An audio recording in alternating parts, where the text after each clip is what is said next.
This is Jawad and welcome back to another video. तो इस्लामियात के काफ़ी बच्चे नीचे कमेंट्स पे कमेंट्स करी जा रहे थे कि इस्लामियात का पेपर बता दें, तो मैं ले आया हूँ आपके लिए S L Os based proper एक जो सारा पेपर है वो लेके आ गया हूँ आपके लिए।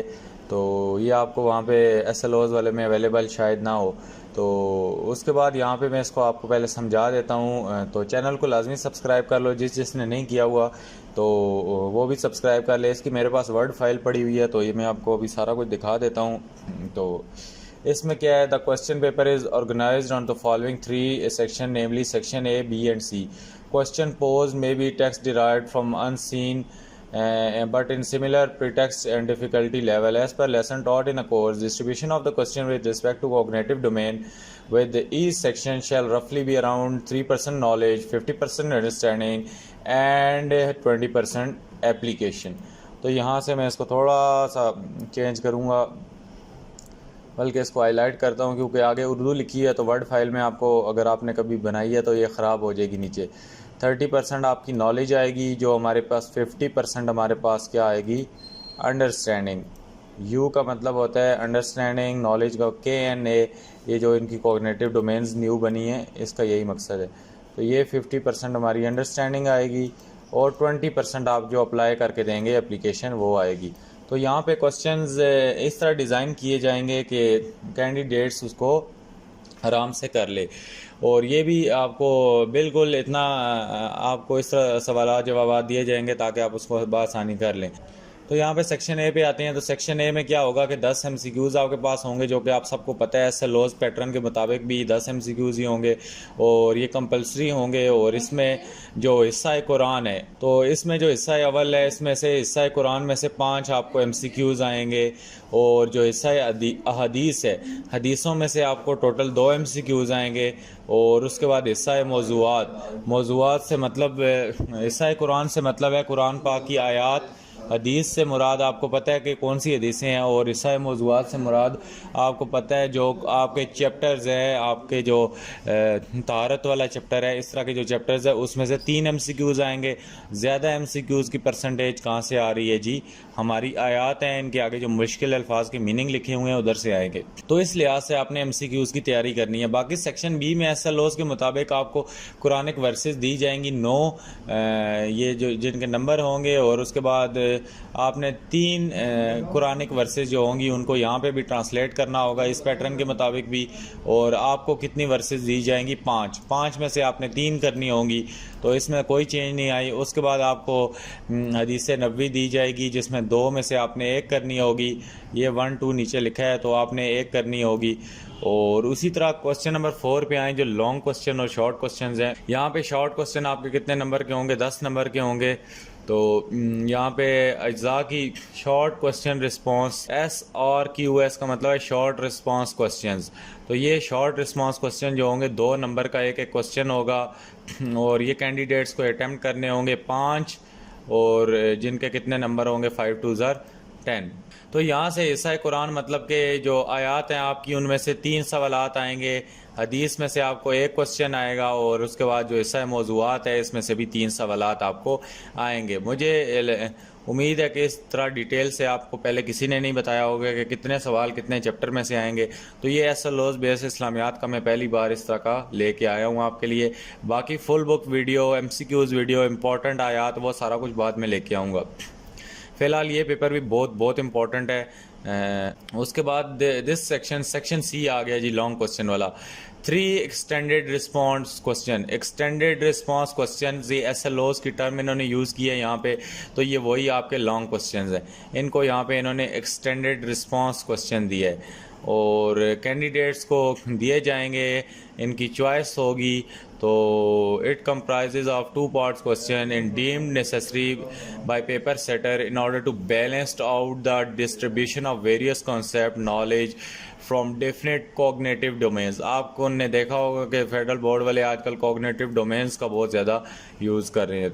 तो उसमें ये देखा जाएगा कि जिन चीज़ों की बच्चों को आजकल समझने की ज़रूरत है, तो उस टाइप के 3 लॉन्ग क्वेश्चन एग्जामिनर अपने समझ बूझ के मुताबिक उठा लेगा। तो नीचे अगर हम आएँ तो यहाँ पे हमारा इसने डिस्क्लेमर दिया हुआ है, ये चीज़ें समझ लें पहले, आपको आसानी होगी। यहाँ पे नॉलेज 30%, उसके बाद जो अंडरस्टैंडिंग है 50%, और उसके बाद जो हमारे पास 20% एप्लीकेशन दी जाएगी। उसके बाद यहाँ पे हम नीचे आ जाएं तो ये कॉमन वर्ड्स वगैरह आप ये चीज़ें पढ़ सकते हैं। अभी इनको फ़िलहाल पढ़ने का टाइम नहीं है, ये आपको समझाने का। तो पेपर में आपने बिल्कुल भी घबराना नहीं है। एमसीक्यूज़ आपको 20% आपका पेपर होगा, ये 33% आपका जो सेक्शन बी होगा, और 30% आपका सेक्शन सी होगा। नीचे आए तो ये सारे आपको मज़ीद इन्होंने समझाने की डिटेल चीज़ें दी हुई हैं। तो यहाँ पे फेडरल बोर्ड का जो एक SLOs बेस्ड मॉडल पेपर है, ये आपके सामने प्रेजेंट कर दिया गया है। इसमें आपको हिस्सा अव्वल दिया गया है, जिसमें आपको अल-मुअक्कीन के क्या मानी है। अल-मुअक्कीन के मानी आई थिंक सो रुकावट डालने वाले हैं। यहाँ से मैं इसको हाईलाइट कर देता हूँ। उसके बाद इनमें से एक गिरोह पैगंबर से इजाज़त मांगने लगा और कहने लगा कि हमारे घर खुले पड़े हैं। उसके बाद हदीस में नमाज को किस मौजू बनाकर आदाब महफिल की तालीम दी गई है, तो नमाज जुम्मा। ये देखें हदीस से MCQs आ गया। ये आपको पहले दो MCQs हैं, ये आपको सूरतल आज़ाब से आए हुए हैं। तो उसके बाद यहाँ पे नमाज जुम्मा को, उसके बाद तो यहाँ पे हमारा पार्ट 4 है, वज़ू में सर का मसा करना। यहाँ पे इसका आंसर फ़र्ज़ है। तो उसके बाद सूरतुल मुमतहिना में किस नबी के अखलाक को अस्वे असना पे करार दिया गया है, तो यहाँ पे आई थिंक सो हज़रत इब्राहीम आएगा। और उसके बाद किस साहबी का नाम लेकर कुरान में ज़िक्र किया गया है, तो हज़रत ज़ैद का यहाँ पे आई थिंक सो नाम आएगा। उसके बाद हदीस के मुताबिक रमज़ान के रोज़ों के नतीजे में गुनाहों की माफ़ी की शराइत क्या हैं, तो यहाँ पे सब्र और तकवा है। आई थिंक सो सब्र और तकवा अगर आप करेंगे तो आपको गुनाहों की माफ़ी होगी। इंसानी तमद्दन की इब्तिदा कहाँ से हुई, ख़ानदानी निज़ाम से। और नीचे अगर हम आएँ तो यहाँ पे किस पैगम्बर को सब्र की वजह से नेमल अब्द करार दिया गया, हज़रत अय्यूब अलैहिस्सलाम को।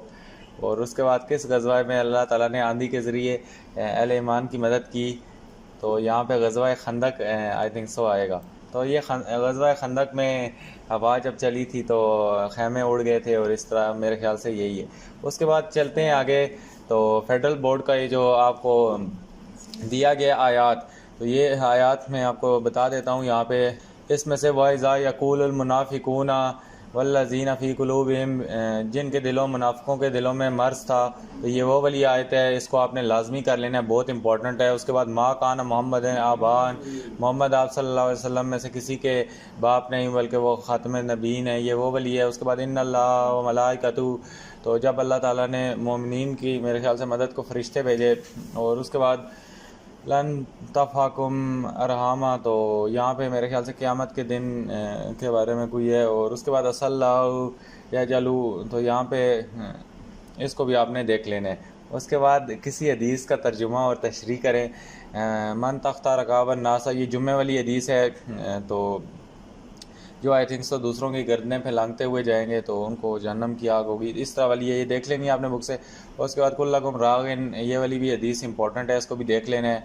उसके बाद जो इन्होंने इस पेपर में दिए हैं, ये मॉडल पेपर इंपॉर्टेंट है। ये नहीं कि जो बाकी वो जो 3 सेट्स आए उसमें से कुछ नहीं आया, तो इसमें से बहुत कुछ आ सकता है, इसलिए इसको आपने स्किप नहीं करना। ये कोई आम मॉडल पेपर नहीं है, तो इसको आपने सीरियस लेना है थोड़ा। उसके बाद सूरत अज़ाब की इब्तिदा में आप सल्लल्लाहु अलैहि वसल्लम को किन बातों की तलकीन की गई है, बहुत इंपॉर्टेंट क्वेश्चन है। उसके बाद अल्लाह और उसके रसूल सल्लल्लाहु अलैहि वसल्लम के फ़ैसले के बारे में अहले ईमान का क्या तर्ज़ अमल होना चाहिए, ये भी बहुत इंपॉर्टेंट है। उसके बाद सूरत मुमतहिना में नबी करीम सल्लल्लाहु अलैहि वसल्लम ने औरतों को किन से बातों पर बैत लेने के लिए कहा है, ये भी बहुत इंपॉर्टेंट है। उसके बाद नमाज बाजमात के 2 आदाब दें, ये हदीस से आया हुआ है आपका क्वेश्चन, ये भी इंपॉर्टेंट है। उसके बाद तारत के बारे में एक हदीस लिखें, तो ये भी अताउर शत्रल ईमान वाली हदीस है, ये बहुत इंपॉर्टेंट है। अदाए शुक्र के 3 तरीके बयान करें, this is again a important question. और कसास और देश से क्या मुराद है, ये भी एक इम्पॉर्टेंट क्वेश्चन है। आगे लॉन्ग क्वेश्चन में आए तो तफसीली जवाब में औलाद के हकूक़ व फ़राइज़ बहुत इंपॉर्टेंट क्वेश्चन है। और उसके बाद सवाल नंबर 6 में जिहाद के लगवी मैनी, इस्तिलाही मफ़हूम और रोज़मर्रा की ज़िंदगी में किस तरह जिहाद को अदा कर सकते हैं, बहुत इंपॉर्टेंट क्वेश्चन है। और कुरान की सुन्नत और रोशनी में सब्र व इस्तक़लाल की अहमियत बयान करें, again this is a very important question. तो ये था हमारा इस्लामियात का एक SLOs based model paper question paper जो मैं आपके लिए लाया हूँ। तो इसको आपने सही तरह तैयार कर लेना है, इसको याद कर लेना है आपने। और आगे मैं फुल बुक लाऊंगा, उसके बाद बाकी इंपॉर्टेंट आइटम इंपॉर्टेंट जिसे सब कुछ बताऊंगा।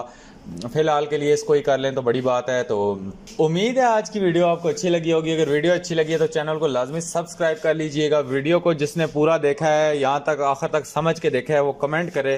तो अभी तक तो मुझे लगता है कि आपको काफ़ी चीज़ें आपकी क्लियर हो गई होंगी। मिलता हूँ नेक्स्ट वीडियो में। अल्लाह हाफिज़, टेक केयर।